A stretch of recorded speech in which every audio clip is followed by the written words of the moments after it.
부정한 사람의 처리. 주님께서 모세에게 이르셨다. 너는 이스라엘 자손들에게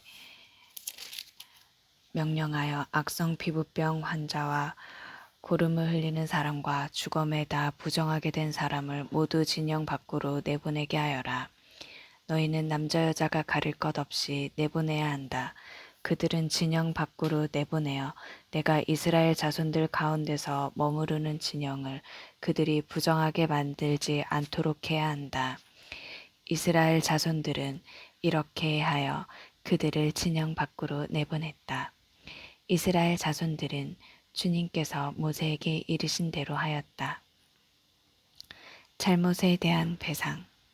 주님께서 모세에게 이르셨다. 너는 이스라엘 자손들에게 일러라.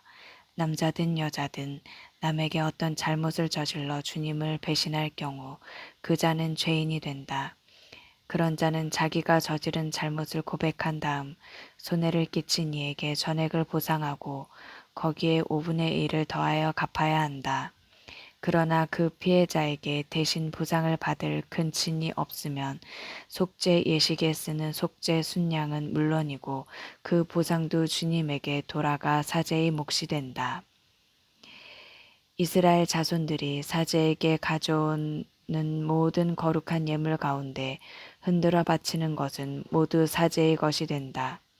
각자의 거룩한 예물은 자기의 것이 되지만 누가 사제에게 준 것은 사제의 것이 된다. 간통 혐의를 받는 여자. 주님께서 모세에게 이르셨다. 이스라엘 자손들에게 일러라. 그들에게 이렇게 말하여라.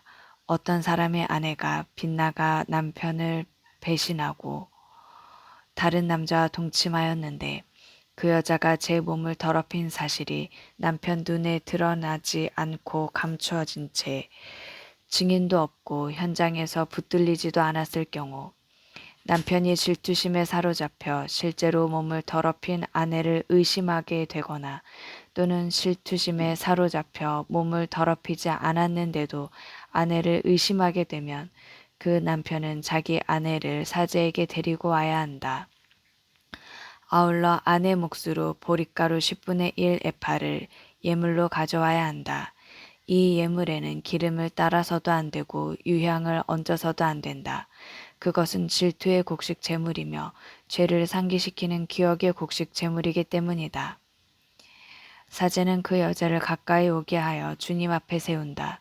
그런 다음에 사제는 거룩한 물을 옹기 그릇에 떠놓고 성막 바닥에 있는 흙먼지를 긁어 그 물에 탄다. 사제는 그 여자를 주님 앞에 세운 채 그 여자의 머리를 풀고 기억의 곡식 제물 곧 질투의 곡식 제물을 그 여자의 두 손바닥에 얹어 놓는다. 사제 자신도 저주를 부르는 쓴 물에 손에 들고 이렇게 말하며 그 여자를 맹세하게 한다. 다른 남자가 그대와 동침한 적이 없고 그대가 남편 밑에 있으면서 빗나가 몸을 더럽힌 일이 없으면 저주를 부르는 이 쓴 물이 그대에게 해를 끼치지 않을 것이다. 그러나 그대가 남편 밑에 있으면서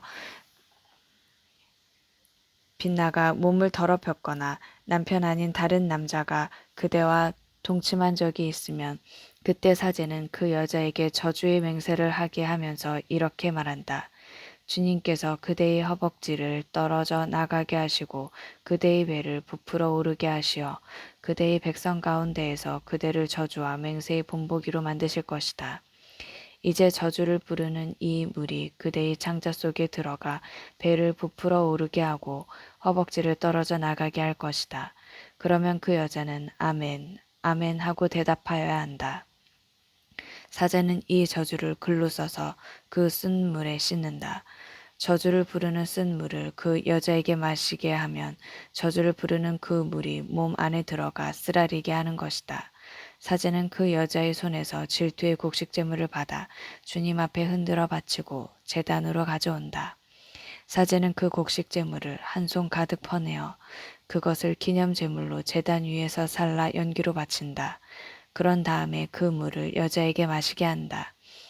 그 물을 여자에게 마시게 하였을 때 그 여자가 몸을 더럽히고 자기 남편을 배신하였으면 저주를 부르는 그 물이 몸 안에 들어가 쓰라리게 할 것이다.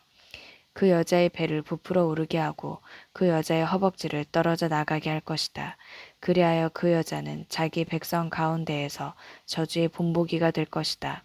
그러나 그 여자가 몸을 더럽힌 일이 없이 깨끗하면 해를 입지 않고 자식도 낳을 수 있을 것이다. 이것이 질투에 관한 법이니 여자가 남편 밑에 있으면서 빗나가 몸을 더럽혔거나 남편이 질투심에 사로잡혀 자기 아내를 의심하게 되면 그 여자를 주님 앞에 세우고 사제는 이 법을 모두 그 여자에게 적용해야 한다. 그러면 남편은 죄를 면하고 아내는 자기 죄값을 지게 된다. 나지르인 주님께서 모세에게 이르셨다.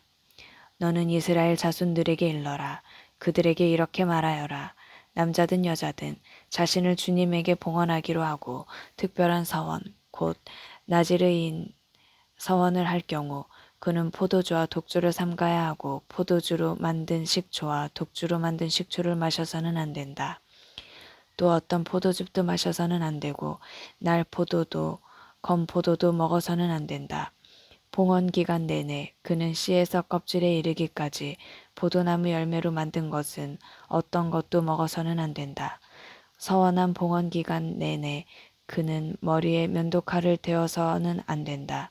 주님에게 자신을 봉헌한 기간이 다 찰 때까지 그는 거룩한 사람이 되어야 한다. 그래서 머리털이 길게 자라도록 내버려 두어야 한다. 그는 자신을 주님에게 봉헌한 기간 내내 죽은 이에게 다가가서는 안 된다. 아버지나 어머니, 형제나 누이가 죽었을 때에도 그들의 죽음으로 자신을 부정하게 해서는 안 된다.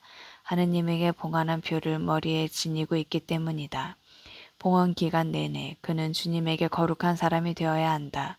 누가 그의 곁에서 갑자기 순식간에 죽어 봉헌된 그의 머리를 부정하게 할 경우 몸을 정결하게 하는 날에 머리를 깎아야 한다. 곧 일회째 되는 날에 깎아야 한다. 그리고 여드레째 되는 날에는 산비둘기 2마리나 집 비둘기 새끼 2마리를 만남의 천막 어기로 가져와 사제에게 준다. 사제는 1마리는 속죄제물로 다른 1마리는 번제물로 바쳐 주검 때문에 죄를 지은 그를 위하여 속죄 예식을 거행한다. 그는 그날로 다시 자기 머리를 거룩하게 바친다. 그는 거룩하기로 정한 기간 동안 자신을 다시 주님에게 봉헌하기로 하고 1년 된 어린 순양을 보상 제물로 가져온다. 이미 지난 기간은 그의 봉헌이 부정하게 되었으므로 무효가 된다. 봉헌 기간이 다 찼을 때에 나지르인과 관련된 법은 이러하다. 먼저 그를 만남의 천막 어기로 오게 한다. 그러면 그는 주님에게 예물을 바친다. 곧 1년 된 흠 없는 어린 순양 1마리는 번제물로 1년 된 흠 없는 어린 암양 1마리는 속죄제물로 흠 없는 순양 1마리는 친교제물로 바친다. 또 누룩 없는 빵과 고운 곡식가루에 기름을 섞어 만든 과자와 기름을 발라 누룩 없이 만든 부꾸미 한 광주리를 곡식 제물과 제주와 함께 바친다. 사제는 그것들을 주님 앞에 가져와서 그를 향한 속죄 제물로 번제물로 바친다. 순양은 그 누룩 없는 빵 한 광주리와 함께 주님에게 친교 제물로 바친다. 사제는 곡식 제물과 제주도 함께 바친다. 그 다음에 나지르인은 봉헌한 자기 머리를 만남의 천막 어귀에서 깎는다. 봉헌한 자기 머리의 털은 가져다가 친교 제물 밑에서 타고 있는 불 위에 얹는다. 이렇게 나지르인이 봉헌한 자기 머리를 깎고 나면 사제는 삶은 순양의 어깨 고기 그리고 광주리에서 누룩 없는 과자 하나와 누룩 없는 부꾸미 하나를 가져와 나지르인이 2손에 얹었다가 그것을 주님 앞에 예물로 흔들어 바친다. 그것은 흔들어 바친 가슴 고기와 들어 올려 바친 넓적다리 고기와 함께 사제의 거룩한 몫이 된다. 그런 다음에야 나지르인은 포도주를 마셔도 된다. 이것이 서원을 한 나지르인에 관한 법이다. 이것이 그가 따로 마련할 수 있는 것 외에 자기의 봉헌 서약과 관련하여 주님에게 올려야 하는 예물이다. 그는 자기가 한 서원에 따라서 자기의 봉헌서약과 관련된 법에 맞추어 바쳐야 한다. 사제의 축복. 주님께서 모세에게 이르셨다. 아론과 그의 아들들에게 일러라. 너희는 이렇게 말하면서 이스라엘 자손들에게 축복하여라. 주님께서 그대들에게 복을 내리시고 그대를 지켜주시리라. 주님께서 그대에게 당신 얼굴을 비추시고 그대에게 은혜를 베푸시리라. 주님께서 그대에게 당신 얼굴을 들어 보이시고 그대에게 평화를 베푸시리라. 그들이 이렇게 이스라엘 자손들 위로 나의 이름을 부르면 내가 그들에게 복을 내리겠다.